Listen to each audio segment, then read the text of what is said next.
Let me tell you something, boy. Oh no, SpaghettiOs. Monday Night Raw. Let me tell you something, boy.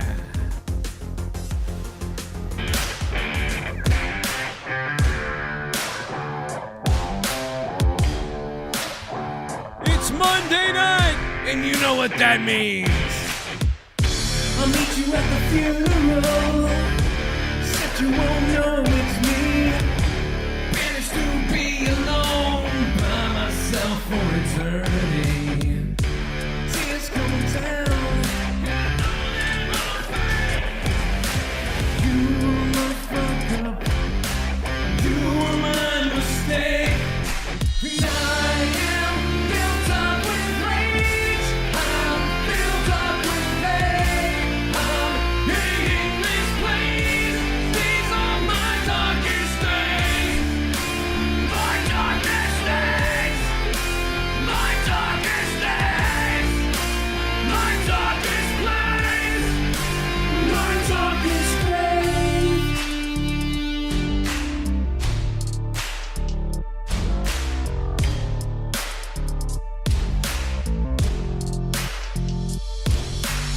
You're bothered by my murder.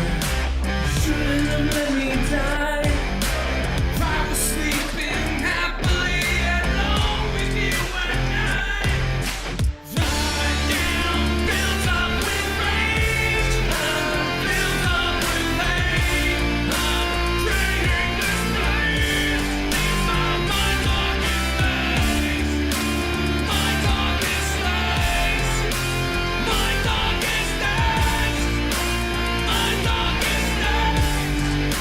And everything's great.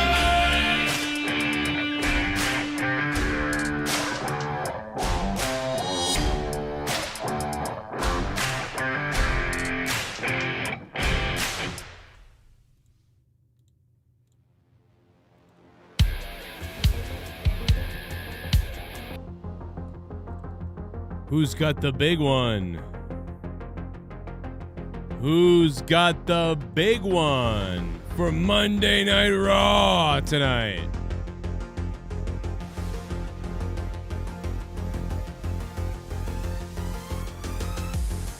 What are we going to guess the Monday Night Raw rating is tonight?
Wow, that was fun tonight. I mean, you know, basically if you watch tonight, you probably enjoyed the first, I don't know, the opening segment to me was good. I really did enjoy the opening segment of the show tonight. And you know, I had the anticipation for the ladder match, which was good. The ladder match was pretty good tonight too. You know, better than Extreme Rules. Again, how can they possibly figure to book these things the way they do, but they can't figure out how to book Extreme Rules? How do they not know how to do that? How do they know how to do this on Raw, but don't know how to do this on Extreme Rules? I don't understand that. I'm not really sure. But I do know one thing. Child's Play, or Chucky, has beaten WWE, AEW, and SmackDown in the ratings. That's right. The new TV show, Chucky, has beaten them in the ratings. A 2.1 on the USA Network, and about 800,000 or so on Sci-Fi, totaling about 2.9 if you want to add it together. So 2.1 on one channel just beats it alone, and 2.9 if you put them all together.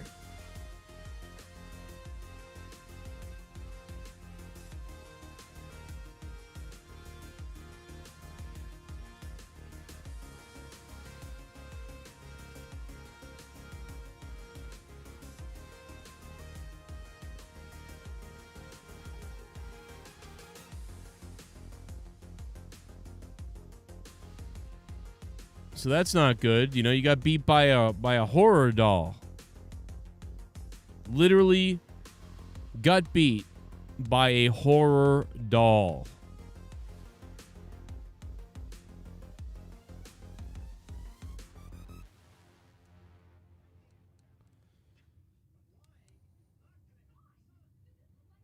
I'm getting texted by my wife while I'm trying to start a show. So I'm trying to figure out what she's saying. So if you're wondering why I'm stopped talking every 2 seconds, it's to hear to try to read what the fuck I'm being sent on my phone.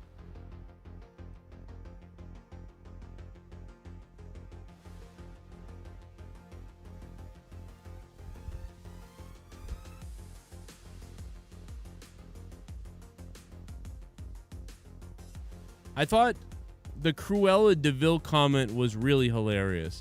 The other thing that was funny was when, dude, I almost died. It was when Kevin Owens came out and he was like, "Oh, what's that thing that I did the second time? There's another thing I did, this thing I did, and whatever."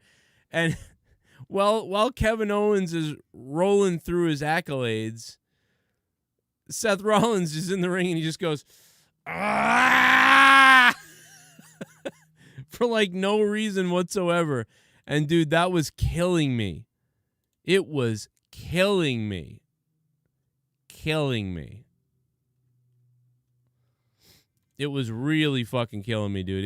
I was dying, bro. I mean, Seth Rollins is beyond a hilarious heel cartoon character. Like, it's so over the top with him that it's just not, he's not real, but that's what's funny about it.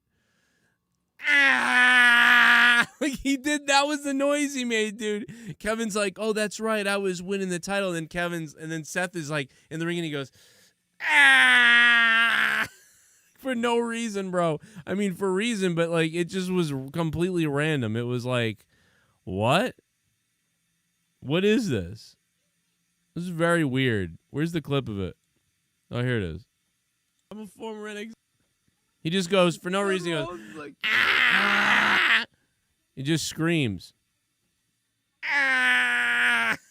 Like that he's mad that Kevin Owens is like reciting his accolades. Ah! Here it is. There's a clip. Oh, I'm gonna die, bro. And then and then Seth Rollins paces around, bro. Dude, he paces around like, and then Kevin called him Cruella de Vil. I almost died, bro. When he called Seth Rollins, what? Okay. When he calls Seth Cruella de Vil, I almost lost it. Look at this. Ah! Look at this. You can just...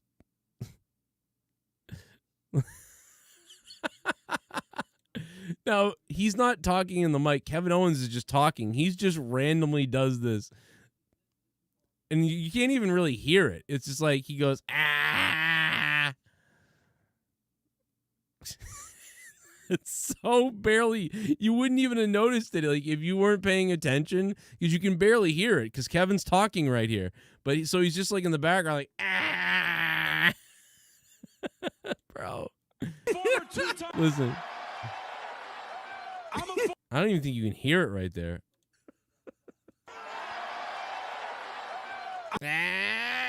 You can barely hear it, dude. Anyway, that sums up the best. That's the best part of Raw to me. That is the best part of Monday Night Raw, is Rollins going, ah! It's just ridiculous. You know? It was really funny. That part killed me. That was great. It's so ridiculously cartoony, man, that it's funny. What the hell were what do they call? I don't even know what they're called anymore. The Street Profits? What were the Street Profits wearing tonight? Were they like, dude, let's dress like alligators. Like, I want to dress like an alligator. Like, let's wear some weird, like, they look like indie guys who, like, got the call up, like, hey, want to appear on Raw as jobbers tonight? We'll give you $3,000. Let's show up. Yeah. Like, that's all. That was it. It was like, okay, cool. That's all they did. You know what I mean?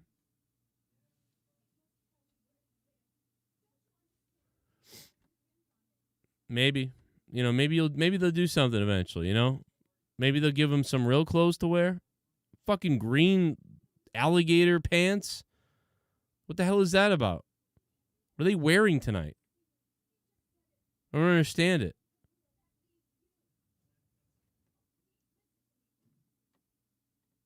It's just weird. I don't know. I thought the clothes were weird. Big E looked legit kind of tonight. A little bit.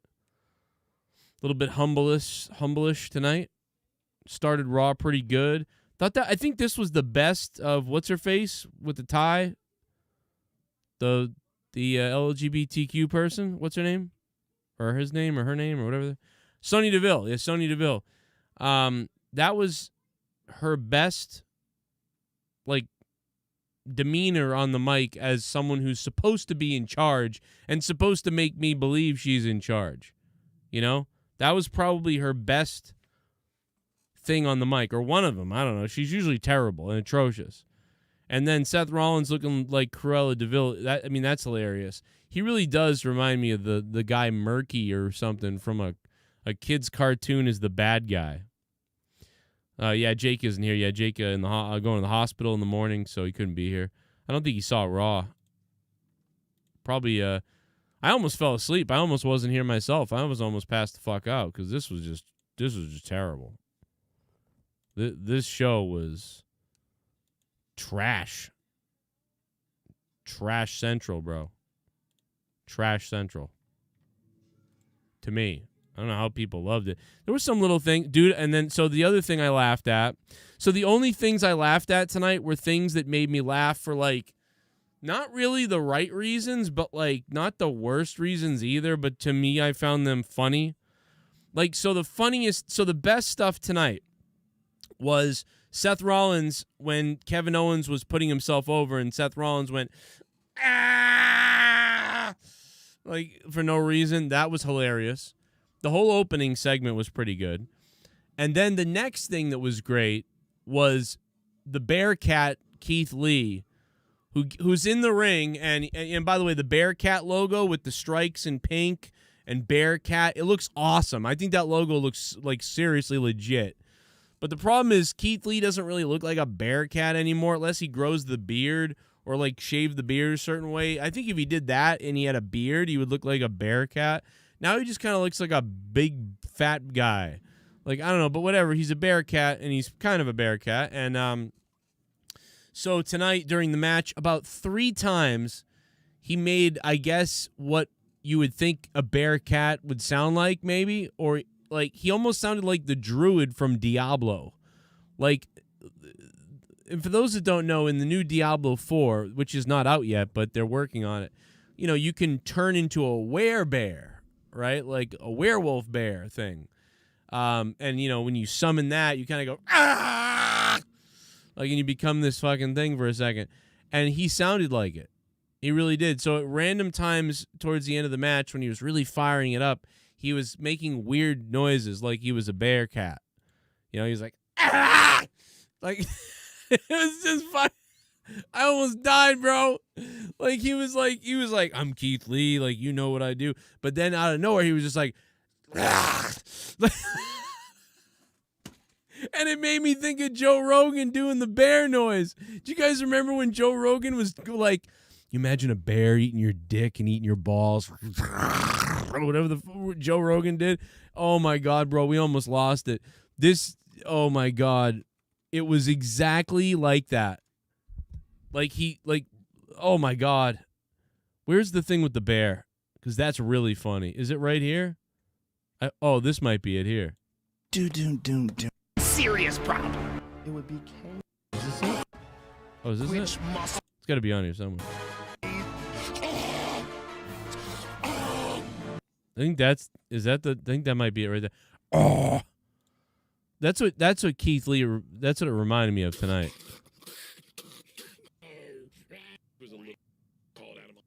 It's really funny though.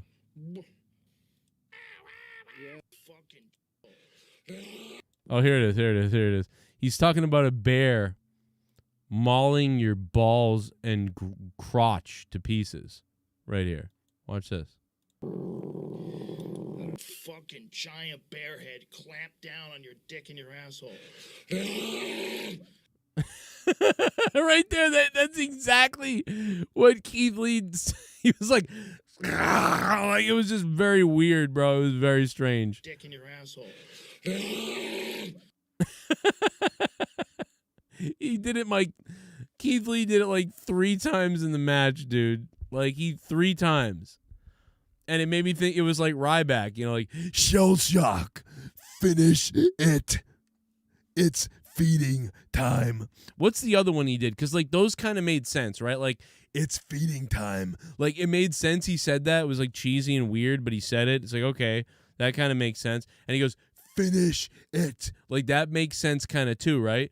But then there was another one that he said. What was the other one that he said that was like really weird? The other one was the weirdest one. That's the one that reminds me of this bear cat growl. Like, ah, whatever the hell like Keith Lee did. It was very strange. It was very strange. I almost lost my mind, bro. It was very weird. I can't think of it though.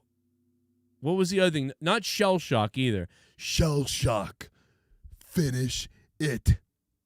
I mean, maybe it was finish it. No, feed me more makes sense too. Feed me more. That makes sense too. Okay, maybe it's finish it because that's funny. You know what I mean? Ryback rules. No, I swear there was another one that he said, man. Wasn't there one more time? Wasn't there one more thing he said that was like weird, that was random? Does anybody remember what Ryback said? I know, like not Ryback rules and not feeding time, not stupid. It was, I swear to God, it was something when he was in the ring that he said. He was like, oh God, it was so funny. I don't remember. Maybe it was finish it, because that's pretty funny. You know what I mean? You're in the ring, you're wrestling this guy's wrestling another guy, and then he just randomly goes, finish it. It's not stupid. It may be finish it is fun is what it is, because that's pretty funny. Like you're wrestling a guy and then he just randomly goes, finish it. Like it's like he's talking to himself, you know, to like what the fuck? Like he's in the ring wrestling and he randomly goes, finish it. Like that's just finish it. You are finished. Like that's a funny thing. It's sort of like Kenny Omega's thing. Like people say like you cannot escape or something like that. Like that's weird too. Like that's just as lame. right?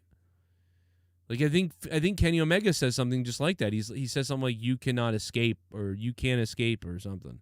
And that's just like that is literally the same thing as Ryback. It's fucking horrible.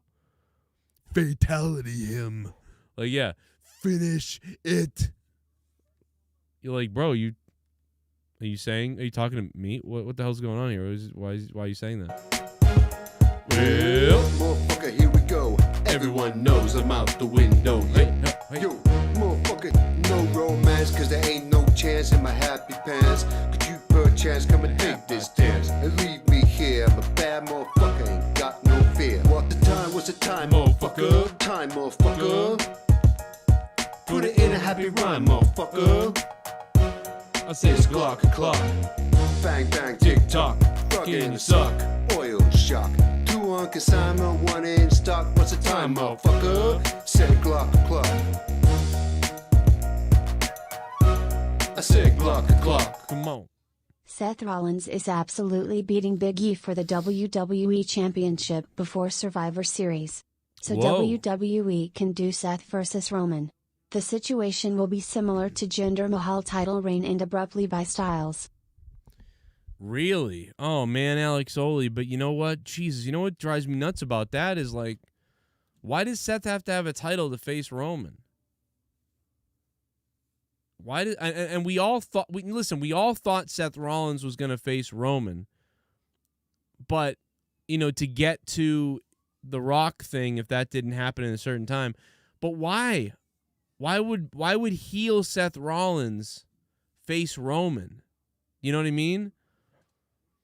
Rollins is a heel and Roman is a heel and Roman's got something going on with Brock and he's supposed to be the big, you know, that just doesn't make it. I just don't get it. Because it'd be two heels facing each other. Nobody's gonna care about that, you know, the way that you would. So I don't know if I buy that anymore. I used to think that's what was gonna happen, but I just don't. Yeah, I don't think that that's the way things are gonna go right now. I just don't understand that. You know. I don't know. I wonder.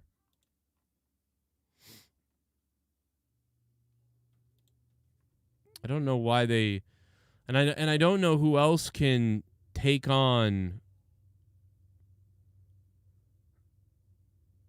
Roman, but I don't even think that matters. I think Big E is going to hang on to it. I think if anything's going to face, it's going to be Big E versus Roman. You know, I don't think Seth and Roman anymore because, I mean, Seth is a heel. Seth is playing such a cartoonish heel. It's like, it's not even, I don't think we're in the realm of that anymore. I think we were at one point, but I don't think we are anymore. Thank you, Alex Oli. By the way, Alex Oli donated last night. He was like the first one to donate, and I missed it because it was a super chat that played wicked early. So we missed that, you know. So my bad on that, but, you know, what are you going to do? Thank you to Alex Oli, though, man. He was really nice about it, and it didn't play right off the bat like it should have, so. Is Seth really a heel? He's just a lunatic. I mean, yeah, he's kind of he's just such a cartoony heel lunatic, I guess. He's so over the top that it is funny how over the top he is. When he's like, he's just really weak. Man, he was one of the best things about the pandemic, you know? The WWE pandemic thing. That stuff he did with Dominic, that shit was funny as hell when he was this idiot heel. So, I mean, I got to give it to Seth for that, at least. Well, what do you know? We got ourselves a new member. And I got a member in my pants. Is that, I don't even know if that's Jake Roberts or I'm just doing an old man voice. I don't even know what that is, but Drew Bar, thanks for becoming a member. A member again. Drew Bar, man, he's been a member for so goddamn long, man. Stroke that membership, baby. Seth is Yosemite Sam, yeah, at this point. Looks yeah, exactly. like my little ass needs a shaving. Oh. Keith Lee looks like a big black fat slob from Connecticut. Oh. I know you talking about me, brah. I know you talking about. Joe Cronin, I am recruiting. Would you like to be part of the Caliban? We will rule the blacks and thou shall evolve into Joe Santos. Good God. What the hell did you just say? Colonel Santos, you are a sick piece of garbage. I guess. I don't know. No comment. I would love to go back in time and make you my dad. Why did he say that? That's weird. It's a very weird thing to say. Looks like my little lass needs a shaving. Okay. There was a Karen today at Little Caesars drive-thru. The worker told us to pull up and wait. The person was beeping at us when we didn't have our food yet. She just needed to go around us. My mom argued with her and pulled her tits. People are retards. Pacharo, that's crazy. Well, let's see. We just used to call those people assholes. You know what I mean? We just called those people assholes back in the day. That's what you should do. Just call them an asshole. You know, that's all you got to do. So the person's an asshole. Pacharo, thank you, man. You should have punched. You could have punched her in the tit. Why don't you just have your mom punch her in the tit? That's what you should have done. That's what I would have done. Big E was good in the opening, though. Everything in the opening was great. I liked the opening. Come, you fucking crazy fuck. I mean, the tag team match was... Come down. You know, it is what it is. Come, you fucking crazy. I don't know what's this fight about.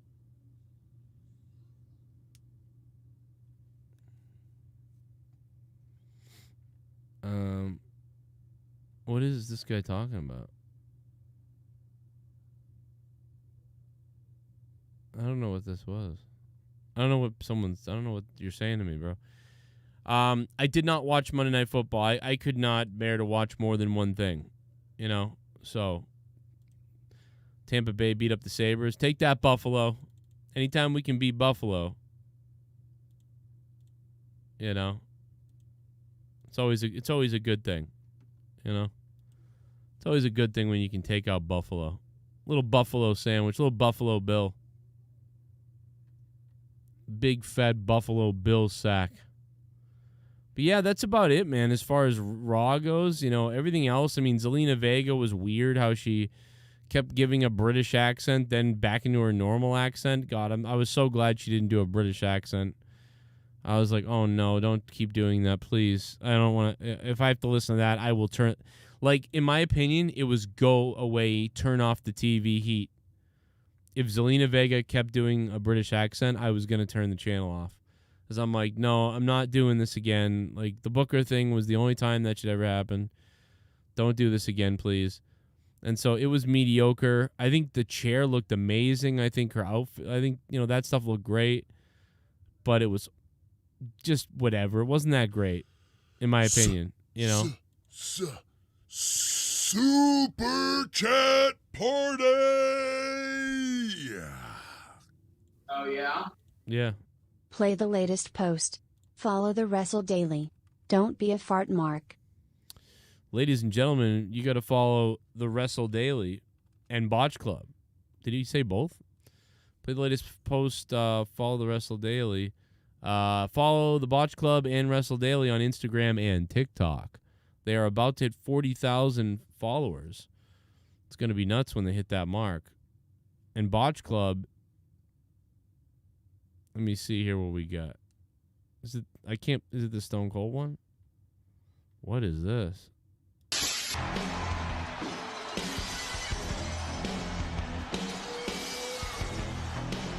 That's pretty funny. There's a little Botch Club for you. Looks like my little lass needs a shave. No, Joe, join me and we will rule the tree-dwelling jungle jacks and put Colonel Santos' mother and sister on the corner to make money. Good Lord. Good Christ. They think they're glamour girls. Jesus Christ, A.J. Adams. We saw the other night that A.J. Adams, while being on the show, is also able to get through with committing or completing his drug deals as well while being on the show. So it's pretty crazy that he's able to do both. I give him credit for that. Wrestling is dead, says Blacko. Dude, Chucky, the TV series Chucky beat Monday Night Raw and beat SmackDown. So now the USA Network has a bigger show than WWE. Finally, after all these years, finally, WWE is getting beaten by something else on USA Network, right? They've been carrying the load all this friggin' time.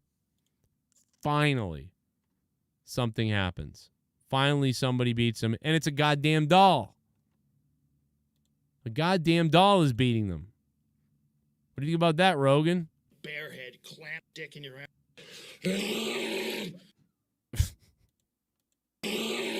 How does he do a bear noise so good? Like, it's so good. Your asshole. Like, that's really pretty good. Like, that is weird. Like, that's weirdly good. Like, this guy is bizarrely good at doing a bear impression. Like, that's, like, did he, like, study what a bear sounds like? I mean, how many, that's pretty good. He's even got the face down. Like, the crazy way a bear opens its long mouth and goes, ah. Like, he even does that. Like, that even looked like he really does a damn, you know what, he practiced that for, like, years. Why, I don't know. But he must have. Because it's that good. It's too good to not have been practiced for a joke or for something at some point. I mean, it's got to be.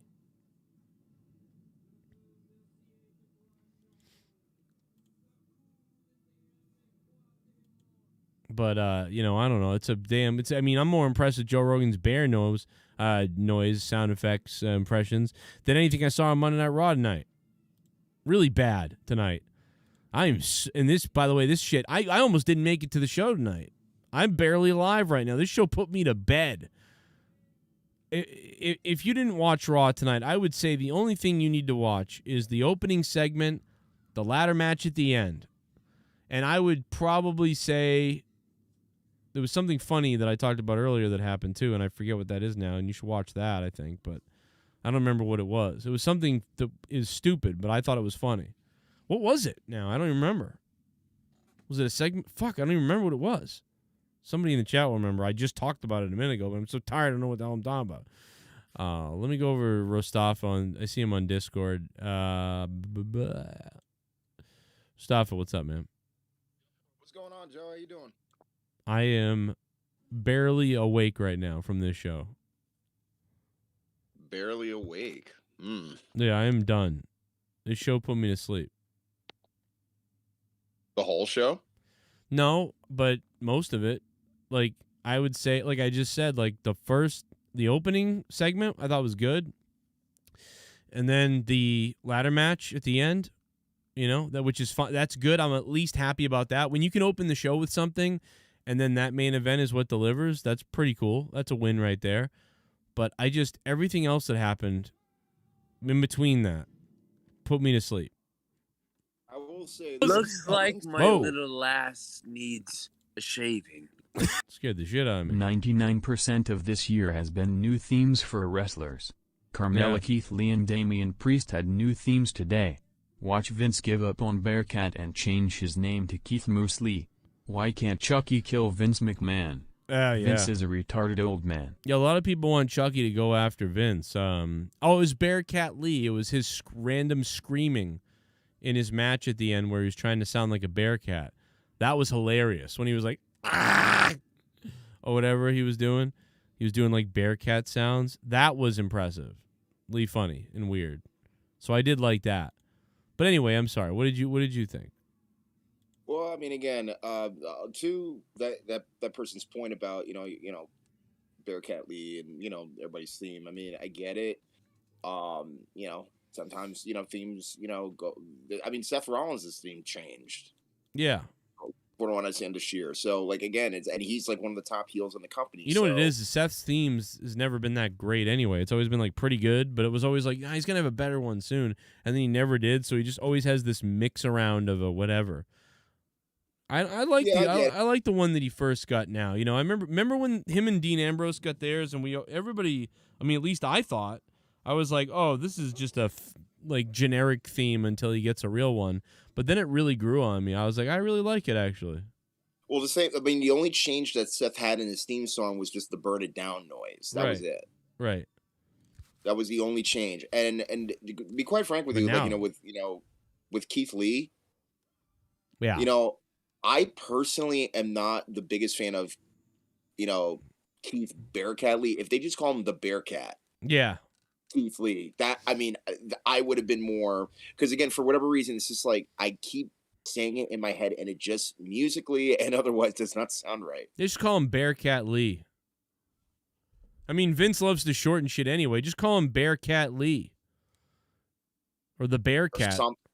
Well, I mean, I understand why he wants to use Bearcat, because he wants to pay tribute to a wrestler. That's fine. Well, it's also, yeah. But I mean, again, it's like, it's like the Nature Boy gimmick. It wasn't originally Rick's, it was Buddy Rogers. Right.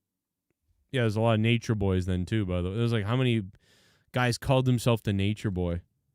And mind you that I believe, and I could be mistaken by this, but I think it was Buddy Rogers that actually invented the figure four. Somebody can probably, somebody could probably, find it on, somewhere and be like, no, it's this guy. But, I believe he was the original guy that did the figure four. Yeah, and then Ric Flair just is like a weird ripoff of all these guys that were kind of like that in their own little corners of the territories, and then Ric Flair kind of took it all and put it in one thing, and became the one known. He's the one known for all of it, really, more than anybody now. Like you said, all those other people are kind of long forgotten or a little forgotten, Well, yeah, and then also you have Dusty Rhodes. All due respect to Dusty, but again, that jive and the rap and all that stuff. I mean, again, a lot of black wrestlers were talking like that, like Thunderbolt. God, what's his last name? I'm blanking out. But if you just look up Thunderbolt, he wrestled around the South and the Mid-Atlantic area, and if you look up his likeness, there's actually a video of a program that was kind of like right before Jerry Springer came on, and he was on there talking about racism in wrestling, which again there was, and I can only imagine there is some level of degree. There definitely was. Because you know what? Here's the thing about it. Like, guys were really rough back then. So like, if you're like, even like if I'm coming into the wrestling business, like me, like Joe Cronin, except not when I came in. Like I got into wrestling I got into training for wrestling in 2006 or 5. So, but let's pretend I got into wrestling in 1988, right? And I'm me. I'm really what I look like. They would beat the shit out of me. They would call you everything. Like if I had anything to make, they would just scare the shit out of you. You'd get beat up. You'd get concussed maybe for some reason because they just wanted to. Like they just did crazy shit. So when you're a black guy, then now you've got all that to deal with. Like, and you've got probably some, and again, most people are pretty good, but you're gonna get beat up just like that, but with all added shit, right? Like a group of guys who don't want a black guy in the training facility, maybe, that shit started happening. Yeah, dude, you can only imagine probably. Like, I'm like, dude, like it was probably crazy. It was probably like, I don't know, it was probably really hard. Sorry for interrupting. Are you aware of the story of Dean Malenko's dad, Boris Malenko, and Gory Guerrero? No. They have sex together or what? At any rate, basically the story goes that they were in a locker room one day, and I think it was like Boris that said, well, I wear a yarmulke, you wear a sombrero. We're kind of in the same situation here, so we might as well work our ass off and get over. And they practically did. I mean, Gory became a promoter. Boris birthed Dean and Simon. Dean became one of the best freaking in-ring hands ever. Right. So, you know what I mean? Again, I just look at it from the cream that rises to the top. Yeah, I was literally about to say the cream rises to the top. That's all that you need to, because like, there's white guys that were battered, that never made it and that made it. And then there were there were black guys that were battered and made it and never made it. I don't know how serious some of it was, some of it was probably just, if someone's different, you're going to call out the different thing. Like, because they were calling out everything they could about anyone. Like, if you were a white guy and you were like too skinny or your neck looked funny or your face looked funny, they'd be like, yo, hey, spaghetti neck is coming in again today. They would just do whatever they could. So that's the only difference is, I don't know, if you exclude skin color, it's kind of like you're on an island all by yourself. Then there's like 6 dudes who are like slashing you. They slash your tires. Then they say, "Oh, dude, freaking what's his name? From the 70s and the 80s, Mr. Fuji. Yeah, he would freaking slash people's tires for a rib. Right? Yeah, exactly. And that's what it's like, dude. It's so nuts. Like, it's not even so. Like if you were black in the 70s and 80s in wrestling, or even 90s, but mostly 80s and 70s especially in wrestling. Like, and you just pretended none of the other stuff happened, you could paint a picture that wrestling were bully racists. But like, it's, oh no, dude, you can go even further back in the 40s and the 50s. Even. Oh yeah, like, well, no, for sure. I've even heard stories. from and read some stories in which, like, literally you can barely even get into the locker room. Well, see, that's the real. That's where it's real. Like, if some dude from the 70s and 80s who says it was hard for black, listen, it was hard for probably everybody. It's really, like, if you just isolated anybody, it would be insane. But yeah, if you go back to the now that's more like it, what you just said. If you go back to the 40s and 50s, they treated you like, first of all, every new guy got treated like shit, no doubt about it. But they treated the black wrestlers like they were like they were the Ringling Brothers in Barnum and Bailey Circus, and they were part of the fucking, like, the goddamn, like, fucking, like, the animals. Like, I'm seriously, like, you know what I mean? Like, that you really got fucked back then. That's where. Oh yes, like Sweet Daddy Siki from Canada, Rocky Johnson, who was also a Canadian-born brother. A lot of people don't know that. Rocky Johnson did get out of that. Did get to the, you know what I mean? Though didn't. He did. He got out of that era. Like, he got to see a little bit of a better era. And one of the best places that he ever worked, other than just like Memphis and well, Memphis at the time before, like, everybody else starved. Yeah. But in California, he was epic. Like, dude, his matches with Pat Patterson, Roddy Piper, and those guys. Again, there's only very few snippets of footage other than what he did in WWE, but a lot of his work, again, this is another reason why, again, I always tell people, go watch so-and-so who did this move and who really did that move well. I think it was, who remind me, the character that was Jack Swagger's manager. Jack Swagger's. Oh yeah. Fuck, I can't remember his name now. With the big mustache. Well, yeah. I apologize. It's late at night. Yeah. But long story short, this dude literally commented on social media recently, where he basically said not a lot of people know how to do an arm drag anymore, and the people over at the Performance Center are teaching it wrong. And you go look at Rocky Johnson throw a drop kick, dude. The way he was able to move at that size. Like, for example, again, another reason why I like athletes like Montez Ford, Bianca Belair, and people like that, because they're able to do things that, again, look amazing and make them count. But again, no, when it comes to the actual storytelling, not just within the ring, but just as the personality, if one thing doesn't complement the other, it shows. And fans are not stupid. Yeah, I think that one thing I don't like about Montez Ford sometimes is that he's too, like, loose about everything, but I like the athleticism of him. Like Rocky Johnson, when he did a drop kick, it still felt like he really was exploding on someone. And sometimes Montez Ford does too. He's got a really good drop kick, and his splashes and anything off the top rope are amazing. And some of the things he does are really good, but it's the punching and the kicking and some of the other stuff that just looks bad. And I don't know why that is. And for whatever reason, these wrestlers don't know how to throw a fucking punch. And when their punches now make me think, like, that's not real. Like, that's not how you would punch somebody. Why does it look like that? I will say this. Other than the Selena Vega Doudrop match, probably the worst match as far as the men go was Dominic Mysterio and Austin Theory. And you could tell that Austin was guiding him through. It was weird. Because Dominic, because there were so many different stops and turns in that match where you just saw them talking like, all right, next move. But see, I believe that's their chemistry because honestly, I saw Dominic Mysterio carry out 20-minute matches during the pandemic and 15-minute segments where he had all these spots he had to hit, and he did it.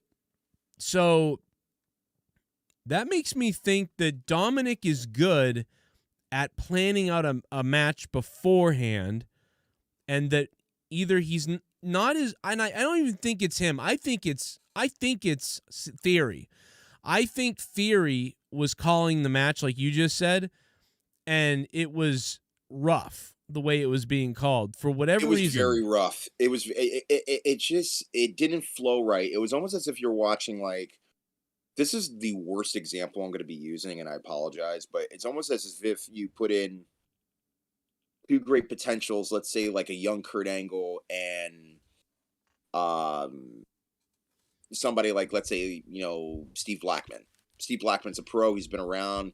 But again, just because these guys are two phenomenal athletes in their own respective art form doesn't necessarily mean that they're going to gel well. Yeah, like Steve Blackman didn't have good punches. He was like a karate guy. Exactly. And again, Dominic, you know, when I was looking at Dominic wrestle, and again, I hate to be that guy, but it's like when I sized him up against Austin Theory, I'm like, damn, Dominic, please put on a little bit of size. Well, he's just young. You know what it is? He's young. Like Dominic is, what is Dominic, 20 or 19? 24 years old. Oh, he's 24? Shit, he looks like he's 19. What's Theory then? Yeah. You know what Theory is? Yes. Yeah, Theory, I think, is around the same age. These are young guys, dude. Yeah, man. And well, again, I thought Theory was older for some reason. So I'm thinking Theory is like 23, 24, and I'm thinking Dominic is like 19, 20. You know what I mean? So yeah, and by the way, the guy's name in the chat has definitely mentioned it for me. Thank you, chat. It's Dutch Mantel. It's Dutch Mantel, who was the Jack Swagger's manager at one point. Yeah, Dutch Mantel and Zeb Coulter. Yeah, Same exactly. Guy. Right. And again, it just, I want to see people actually giving a damn about the simplest of things, and you know, whether it be in a promo or whether it be in the ring. And speaking of promo, going back to the Bianca Becky promo, I thought it was great, but the thing was, it's that after watching that promo, I'm like, Becky owned the promo.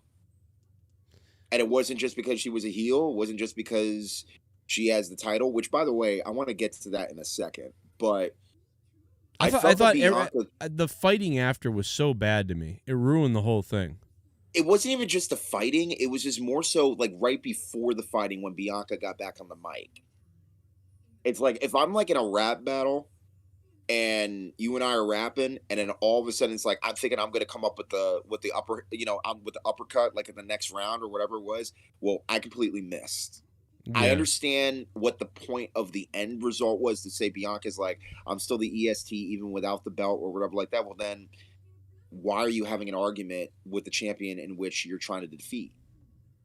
In terms of thinking that you don't need the belt, well, then that's kind of like saying what Becky just said earlier in the promo, get into the back of the line. You couldn't come up with like a better ending. Well, that's the other thing too, is like we heard that all night. Another one, like get to the back of the line. We heard that twice. It was like it feels like where is the line? Where is anything? If you're gonna get to the back of the line, who is in line? You know, and so at least the Seth Rollins stuff, that made sense. They had a match to with all these people, you know, to see who the number one contender is to grab this contract. What did Bianca have? You know, she just said that and said get back to the back of the line, and then they got in a fight, and it was so awful. Man, it was bad. Speaking of awful, Becky was terrible too. This has not been talked about enough, and it needs to be talked about. Right. So Becky now is the Raw champion, which last Thursday she was the SmackDown champion. Correct me if I'm wrong. If I'm switching to another brand, wouldn't that mean that I'm vacated the title?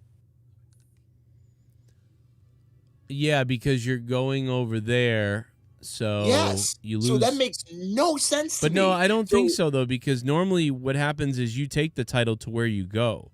Exactly. which means that not only you have a cluster on your hands, but you also are saying, well, wait a minute. Well, I'm still the same. I'm still the champion, just on another brand. Well, that's not explained properly. Well, no, the difference is it shows you how little the women's belts mean, because basically women's Raw champion, women's SmackDown champion, but the Universal title and WWE Championship are different. So those are different belts. They couldn't switch those, right? Because that would be saying, okay, Universal Championship is the same as the WWE Championship, which it really is. But and what does that say about women's wrestling in WWE? It says that, hey, we can just do whatever the hell we want with them and just stir up their intelligence and act like they don't know anything. What they should be, but yeah, Peter says this has been talked about all week. But no, what they should do is just have one title. That's the problem. But you need to have two titles. You know, I get it. You know, it's just like AEW. AEW has the women's championship now, and now they have the TBS title. That way, they get the TBS title and the women's title. They get two different titles, two different shows. But the thing is that the TBS title is not going to be treated like a women's title. It's going to be treated like a mid-card title for the women. That's the difference. Right, and for exactly, and it's TBS's championship, because they need one too, since TNT has one. Yeah, and in my opinion, that's a great idea. And it's a refreshing idea. I mean, we've always, in more or less, in all female promotions, you've had different titles, which is great. But this is why the women should just be able to go on either show. Like, because there's not enough women to do this. Like, to just tag team champions and women's should be able to go anywhere. Or yeah, I'll say there's more women on the roster compared to what it was in '95. I'll say that. Yeah, there's a lot more. In '95, there was like 6.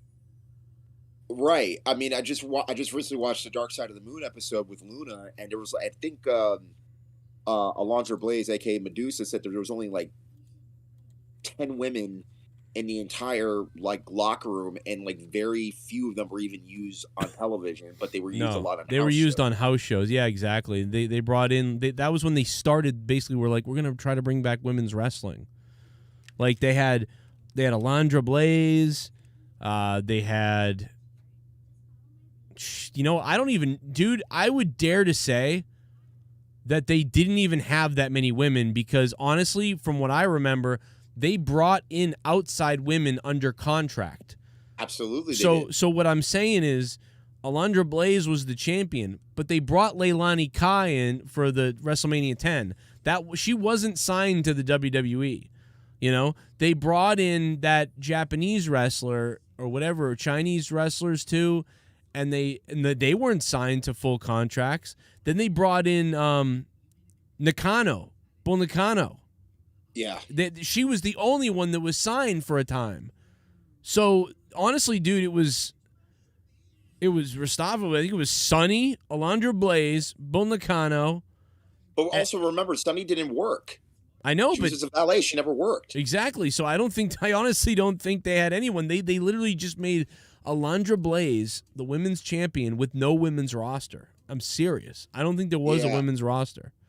After watching that episode of Dark Side of the Ring with Luna, it really made me hate how women were booked in that company even more so.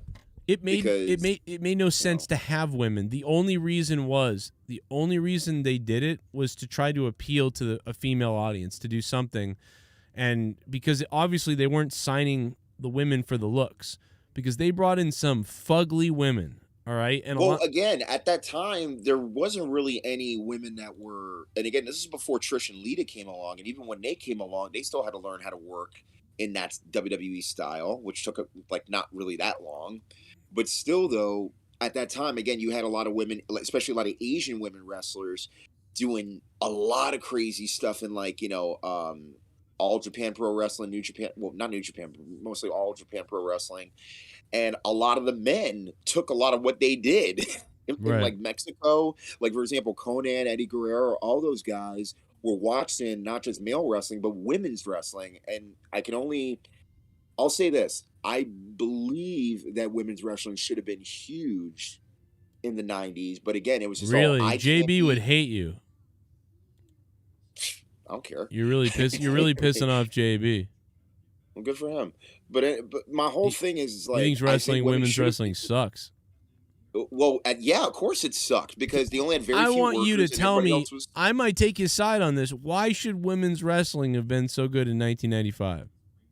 Well, first and foremost, if they actually had women's wrestlers, regardless of how they looked. They had and Luna, too. We more- forgot Sensational Sherry and Luna earlier. Yeah. Yeah, again, you had Sensational Sherry, you had Luna, who, again, you had Jacqueline. Well, that was later. I'm talking Oh, no, about. but yeah, right. But that was in WWE. Remember, they also worked elsewhere.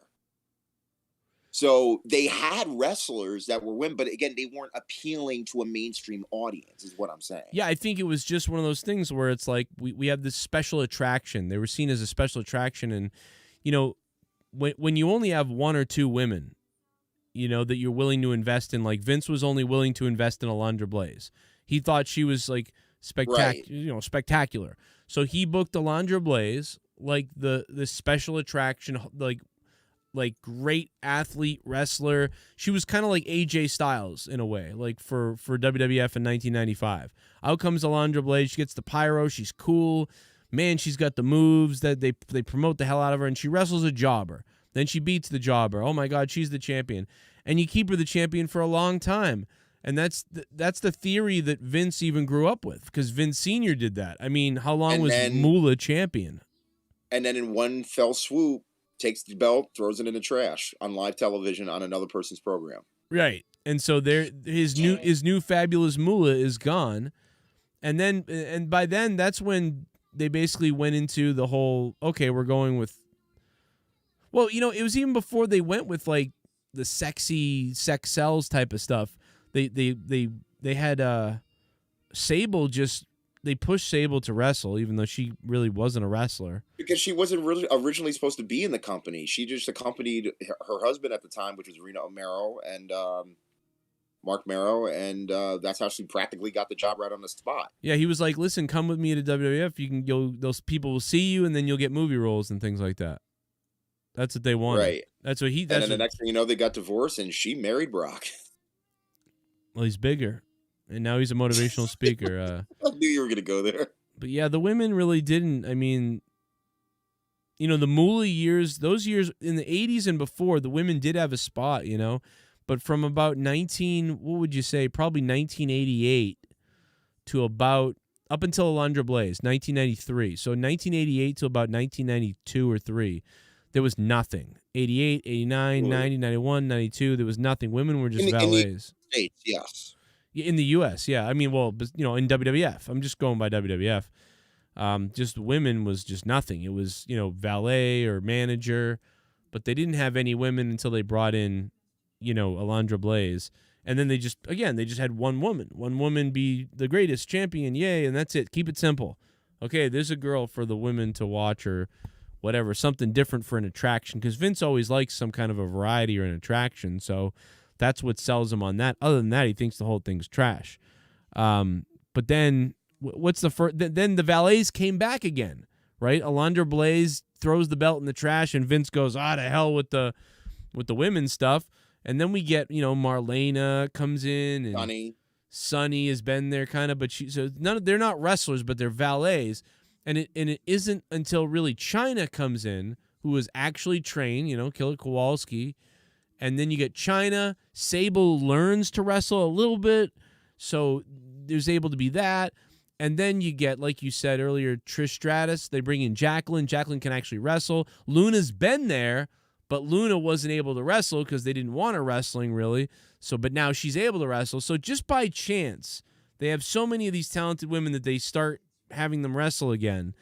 And then they've got these hot women, and then they just went full bore with the bra and panties stuff eventually. So it's weird, but for a second it was legit. Like for a second, that women's title with Sable and Jacqueline and stuff like that was pretty good. But then they went full bra and panties, and then Trish and Lita suddenly got serious about wrestling again, and they let them get serious about it.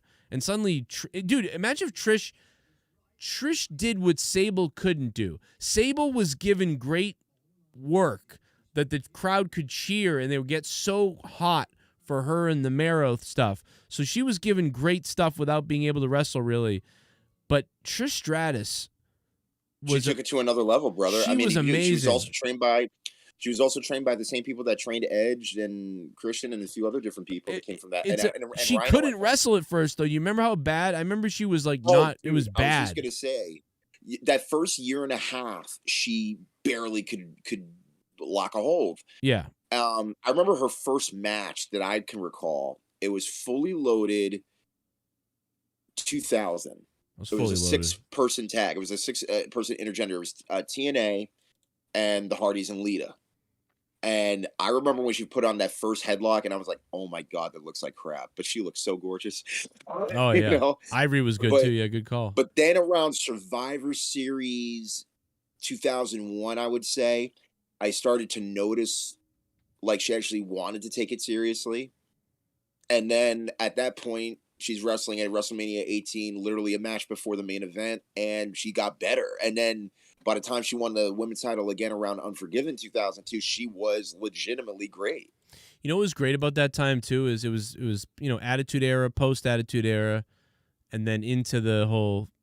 I don't know if it was the end of the Attitude Era or it was kind of like the Ruthless Aggression times, and the fact that they gave those women that main event on Raw.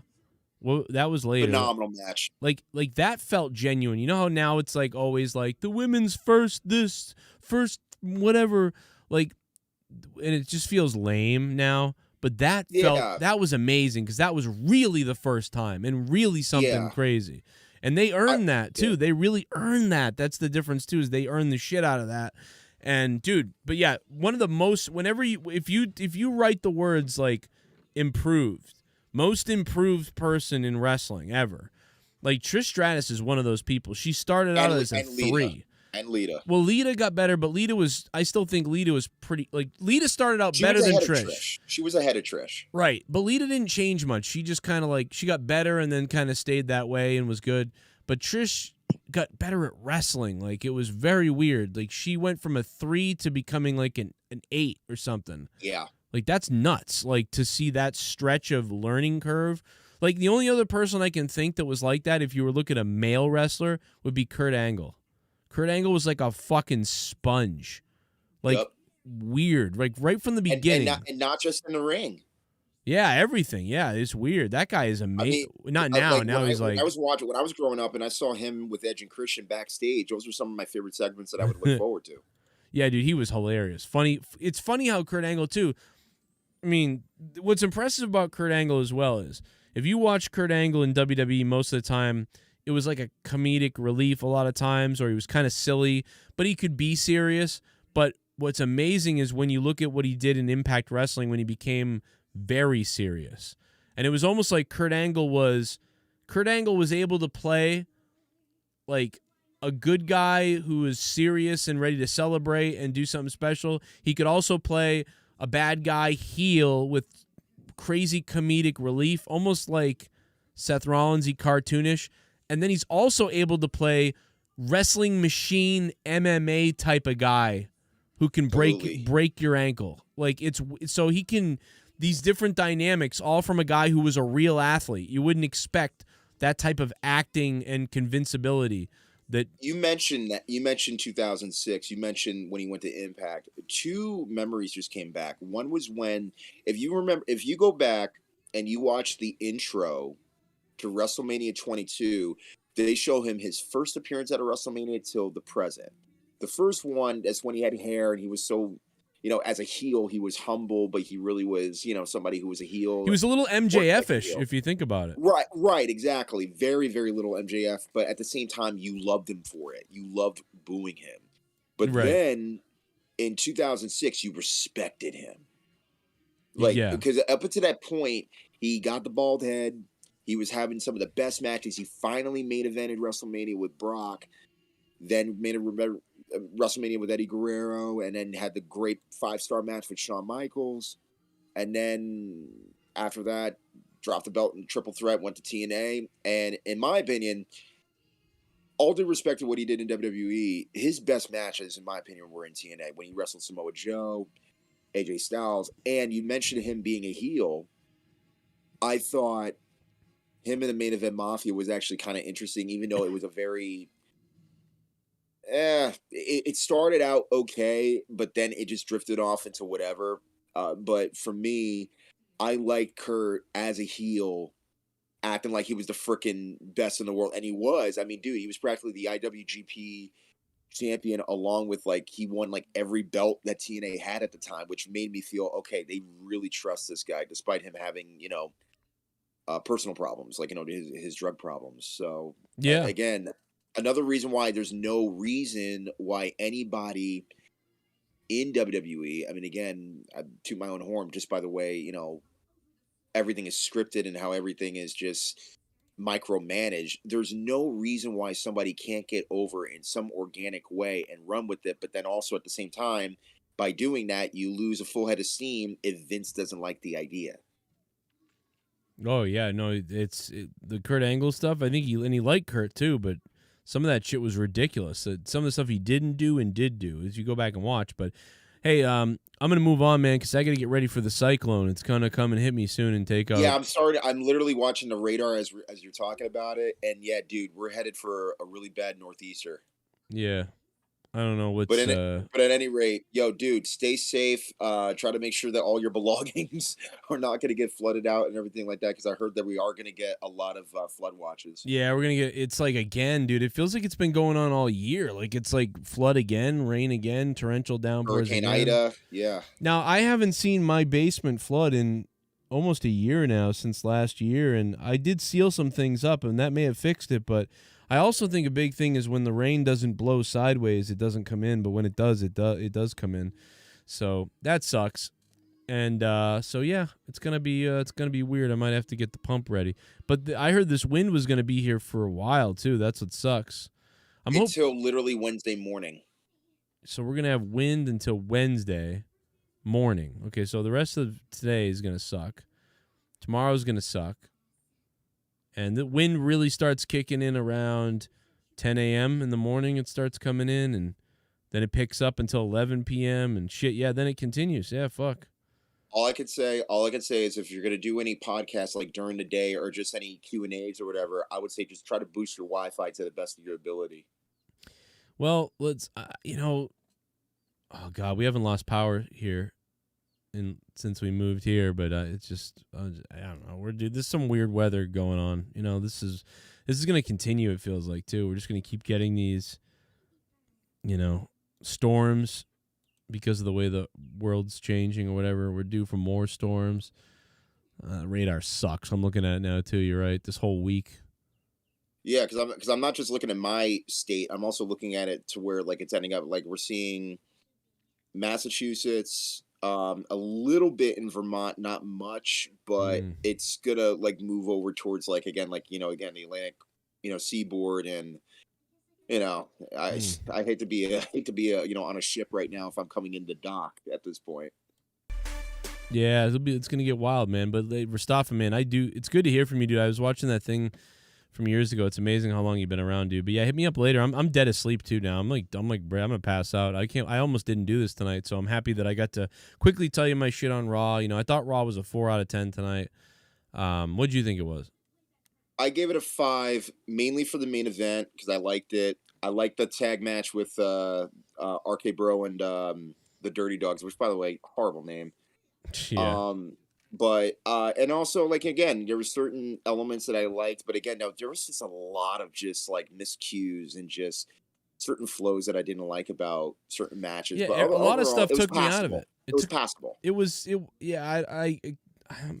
I just like there was a lot of things that took me out of it. I didn't pass it, but I definitely, at least the opening and the ending made sense. That's the one thing. If they can always deliver on that, then everything else. You hope that everything else falls in a place where it's entertaining enough. Because even back in the Attitude Era, sometimes most of the night wouldn't be that great, but the beginning and the end. But there would always be one or two things in the middle somewhere, or some crazy shit that was so weird that it was entertaining. And that's just what they don't have now. And then they're standing around the TV like zombies tonight. Riddle and Randy are looking at the TV at one point, which was nice because they were actually looking at it. But then Riddle was like making these weird, like, I see what you guys do. It's like very That's goofy. His character, man. I know. It's an evolution in itself where it's just like if RVD smoked like 3 J's right before a camera roll, that's pretty much what you get with Riddle. Yeah, and I kind of like him. I like them. It's not the greatest thing, but it's kind of funny in a way, so I don't mind it. And I thought Big E was pretty good.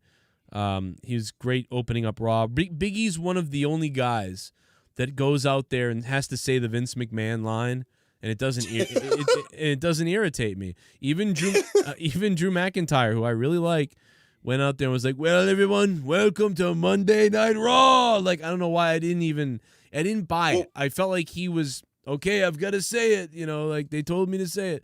But like Big E delivered. Big E has a great voice for promos as well as a great presence. Not just because of his size, but just because that's just who he is. But again, yeah, absolutely. Drew, respect him. Big E, though, at the end of the day, who would you rather have opening up your program? On an entertaining note. I think Drew has good promos, and he's got a commanding voice as well. It's just that for some reason when Drew did it, he would be like, "Well, everyone, welcome to Monday Night Raw." Like, and he was like, it was like, they told me to say this. But Big E, again, tonight is like, feels "Ooh, natural. are you ready?" Like, yeah, they told me to say this, but I want to say it. You want me to hear me say it? Because I want to say it. And Drew wasn't that bad, but even Roman, remember, Roman was bad too. Roman would be like, "What up, everybody? Welcome to Monday Night Raw." Like, he would do it too, just like where it's like, they told me to say this. Like, yeah, honest to God, SmackDown right now is killing it. And again, the only reason why I'm really watching Raw these days is just because I'm home a little bit more often on Mondays than I used to. And I would just watch the highlights later. But then right now SmackDown's really killing it in terms of the pacing of the show. Yes, it's 2 hours, but again, I always went for the better product. And at one point, I was only watching SmackDown for 5 years because I didn't have cable at the time. Right. This was on back TV in the early free. 2000s. So, yeah, and I'm looking forward to, really I'm looking forward to Survivor Series, because if I can actually get a ticket, I'll probably go. But if I do, I'll go to like the Skybox with a couple friends of mine or whatever, and we'll, drink or do what we do best. Drinking cocaine. Rastava, man, thank you so much, brother. I love you. Stop that show. We'll see you later, Rastava. Hey, man, it's okay. Don't worry about it. Listen, hey, people do cocaine. You do cocaine. I'm not going to judge you. You do whatever you got to do, Looks like my little ass needs a shaving. Oh, come you crazy, Mr. Pico. That Mexitard rigging to wrestle till he's 90. Oh. Sonya Deville dresses like Norm Macdonald as Burt Reynolds on Jeopardy. Why can't we reboot great films like Body Slam? Downrop and Otis should screw. Pat Patterson would have loved The Island Boys. Yeah, it's true. Island Boy. Pat Patterson be like, "I tell you, an island boy, get on, bend over." No, they're too old for Pat. Let's be honest. I took a look at those guys. They look like they're 20 or 22 or something. That's too old, brother. Way too old for Patty. So let's not, let's not pretend that he would go for something that, Pasharo, thank you. AJ Adams, thank you. Oh, motherfucker, here we go. Yeah. Everyone knows I'm out the window. Yeah. Come on. Yo, motherfucker, no romance, cause there ain't no chance in my happy pants. Could you perchance come and take this dance and leave me here? I'm a bad motherfucker, ain't got no fear. What's the time, motherfucker? Time, motherfucker. You'll Put it in a happy rhyme, motherfucker. I said clock. Bang, bang, tick tock. Fucking suck. Oil shock. 2 on consignment, 1 in stock. What's the time, motherfucker? Said clock. I said clock. Move to Texas. It's going to be 90 degrees tomorrow here in Dallas. Ooh, baby, I can't wait. But yet, then I'll get flooded like you guys. Then I'll have to deal with all the floods, Jeffrey Hall. What's up, Jeff? God damn, man. I couldn't see moving to Texas. I couldn't move to Texas, California, or New York. I couldn't do it. No, I don't know why. I don't think I could. I don't think I'd do well. I could even move to Florida, even though Florida's nuts. But I think I could do that because I've been to Florida several times. It's usually pretty good. But I'd probably end up killed from some freak thing because that's what Florida has, all these weird things going on. Did you just donate Will to Joe? Tactics, what's up? Did you just donate to Joe? Thank you for the donation. Thank you to Rastafa for being here, too. That was great. I'm going to feast myself in the bunghole. Jake should be back this week, potentially. I've been following the Charlotte Becky somewhat. Sounds like Charlotte was kind of done with WWE since they got rid of Andrade. Yeah, ever since Andrade left, she's like, I don't want to be here. Plus, it sounds like she's got a baby. She got baby fever since Becky and Ronda have kids now. Maybe going to AEW after a baby, says Will Tactics. You think she really does have baby fever? What gives you that opinion? Because that's a random statement. Like, baby fever? Why? At least she said that, though. She said something that tipped you off. Hit that like button down below, by the way. I don't get flooded in Texas. I don't know, man. God damn, we got these winds coming in. Nor'easter. Set to slam New England. That's all we need here in New England. A nor'easter. Just great. Well, the first nor'easter of this fall season is headed for New England. We're going to see rainy conditions and wind. Not really looking for enough cold air with this one to have any snowfall. So what do we have? We've got high wind watches in effect for the Cape and down into the islands. We also have flash flood watches extending from Boston to near Atlantic City. So we're timing it out for you. Monday night, things are going to start to go downhill as our low pressure system rotates to the northeast. Check out some of these gusts. Montauk, 75 mile an hour, Boston 60. By Wednesday late, almost midnight, things are going to start to calm down a bit, but the winds will be switching to the north and northwest. So here's what you're looking at. Some of your strongest winds for Nantucket will occur Tuesday night. For Providence, Tuesday night to Wednesday morning, and we are expecting to rack up some pretty good rains here, 3 to 5 inches for New York City. I'm in the yellow. No, I'm actually in that yellow. Newport, Boston, all the way out to Halifax, 2 to 3. What's the yellow mean? What's the yellow mean? Across interior New England. Oh, it means I'm getting the most rain. I'm literally getting the most rain. There's a big yellow splash right over me. Why do I have a big yellow patch right over me? I'm right here. Why do I got a big yellow patch over me? Like the rest of Massachusetts has green. Why am I right in the yellow, like, diarrhea stain? Oh, come on. What are you doing to me? What are you doing to me? Like, why is this happening? Ridiculous. Ridiculous.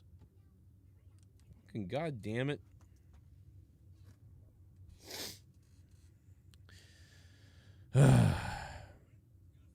Anyway.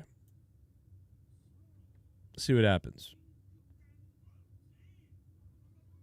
New Hampshire has so many good hockey shops. Yeah, they do. Massachusetts kind of does, but New Hampshire's got better ones, probably. They're expensive, man. It costs you a lot to play hockey, man. I've still got all my gear. Fuck, man. I got to go look for the pump in case something happens. It really, my basement doesn't flood. It's just that it gets into the, behind here, it gets into the ash dump sometimes from the chimney. If the rain blows up into the chimney a certain way, it gets in there. And what happens is once the ash dump fills up, then the water overflows the ash dump onto the ground here. And it like messes up this whole area. But if it fills up the ash dump, once the ash dump fills up to about 4 inches high, I just take a pump. I take the hose and stick it in, and it goes, it throws all the water out, and it pretty much is, it won't fill up again for another couple hours, or 3 or 4 or 5 hours, really. So then actually it's longer than that. So then it's just kind of like a couple times, and like in the water and I put the hose out the door out there, and I'm just like, and it's done. That's it.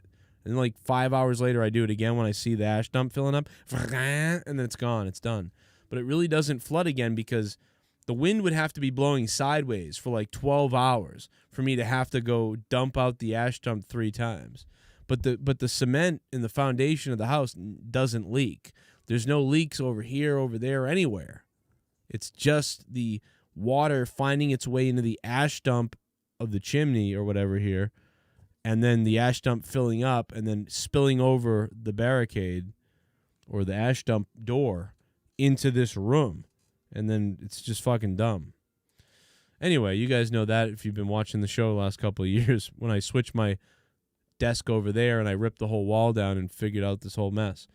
I kept thinking there was leaks and all these things I had to do, and then it was really just a basic, simple answer of, oh, because the chimney has holes in it at the top, the rain is blowing into the chimney and coming down in the fucking ash dump. Very strange.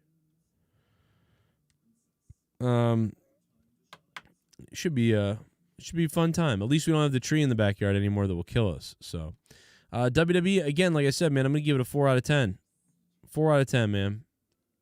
And now, that's it. 4 out of 10, man. That's what I got. I'm tired. I'm out of here, man. I'll see you guys tomorrow. Maybe tomorrow? Will I see you tomorrow? I'll see you tomorrow at some point. I got a podcast that I did not upload to Patreon yet, but I got to put it up. So you'll get a podcast on Patreon tomorrow. A Meant to Offend podcast. A little fucked up for some of you weaklings out there. It's going to be up on Patreon tomorrow. Meant to Offend episode 7 or 8. I'm not sure. Either way, I'll be titled right when it gets up there. And you can go watch all the previous 7 episodes or 6 episodes. I think they're all available. I think 5 of them are free right now on YouTube and iTunes and Spotify. And then there's a couple on Patreon that you can only hear on Patreon. Of course, the Corrupted podcasts are all on Patreon too. We just hit 295 patrons. We're 5 away from 300 patrons. So jump on there if you can too. Tomorrow we'll have some stuff for you.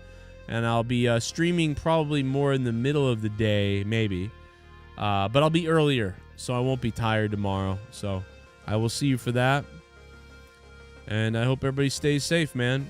Thank you so much for being here and making it through.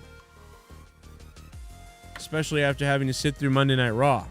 Pretty, especially you guys in the UK, if you're up at 4 in the morning right now. You guys are nuts. And how you guys are fucking for real fans, man. That's some crazy stuff. Keep it wet. You need that outro song? What, this song?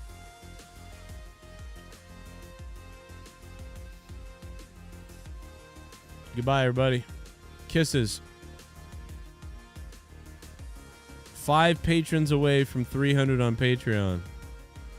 Drop on over there for $1. $2, $3, $4, $5.